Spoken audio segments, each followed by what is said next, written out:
Question number 3 में हमारे पास क्या है, determine whether 97 and 172 are the terms of the sequence. हमें एक सीक्वेंस का रिलेशन गिवन है। सीक्वेंस कैसे दिया है, tn equals to 5n minus 3। हमें इसमें ये पता करना है कि इस सीक्वेंस को अगर हम लोग सॉल्व करें तो क्या 97 और 172 इसकी कोई टर्म आएगी for n greater than equals to 1। अब इसका क्या मतलब, देखो जब भी हमें ऐसा क्वेश्चन आए कि कोई भी हमें टर्म गिवन हो, जैसे 97 ही ले लेते हैं, क्या ये इस सीक्वेंस की टर्म होगी, तो इसमें हमें क्या करना होता है, हमें सबसे पहले सॉल्व करना है क्वेश्चन को। जो nth टर्म है, जैसे tn मतलब nth टर्म जो है 97 के को ऐड कर लेंगे और सॉल्व करते जाएंगे और फिर चेक करेंगे कि n की वैल्यू कैसी आ रही है। क्या n की वैल्यू एक कोई नंबर आ रहा है, जैसे 1 2 3 4 5 कोई नेचुरल नंबर आ रहा है, कि n की वैल्यू कोई डेसिमल में आ रही है, जैसे मान लो 34.82। तो अब कभी भी नंबर ऑफ टर्म्स ऐसी नहीं होंगी 34.82। जब भी टर्म्स आएंगी, मतलब जो नंबर ऑफ टर्म्स होंगी वो 10 15 कुछ नंबर ऑफ टर्म्स एक नेचुरल नंबर में होंगी, कभी भी ऐसे डेसिमल में नहीं आएंगी। क्या कभी हम लोग ये कह सकते हैं कि नंबर ऑफ टर्म्स आ रही है 34.82, तो वो गलत होगा। अगर कभी भी n की वैल्यू ऐसी आ रही है तो हम लोग समझ जाएंगे कि इस केस में क्या है कि ये जो भी नंबर है वो टर्म्स नहीं है इस सीक्वेंस की। तो इस क्वेश्चन को सॉल्व कैसे करेंगे, सबसे पहले हम गिवन लिखते हैं here tn equals to 5n minus 3।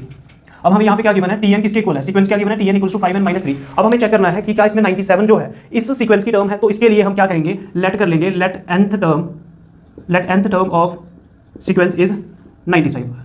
Late nth term of sequence is 97। तो हम लोग क्या करेंगे, ये जो tn गिवन है ना, इसको इक्वल्स टू 97 कर देंगे। जो भी नंबर हमें चेक करना होगा सीक्वेंस में कि क्या ये इस सीक्वेंस की टर्म है, तो हम लोग उसी को nth टर्म लेट कर लेंगे। तो इससे क्या होगा, अब tn कैसे गिवन है हमें, tn गिवन है 5n माइनस 3। तो tn की जगह लिख दो 5n माइनस 3 इक्वल्स टू कितना 97। अब हम लोग क्या करेंगे, 5n माइनस का 3 जो है, माइनस का 3 इक्वल्स टू के दूसरी तरफ जाके ट्रांसपोज होकर 97 प्लस 3 हो जाएगा। तो 5n की वैल्यू क्या आ जाएगी, 97 प्लस 3 कितना 100।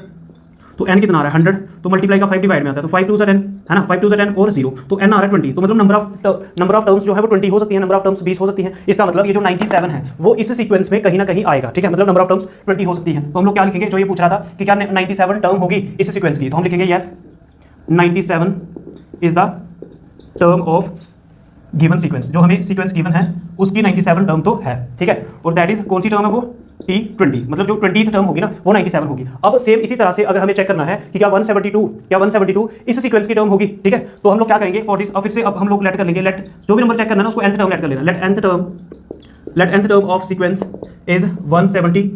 तो nth टर्म को यहाँ पे कैसे लिख रहा है, tn से, तो tn इक्वल्स टू कितना हो जाएगा 172।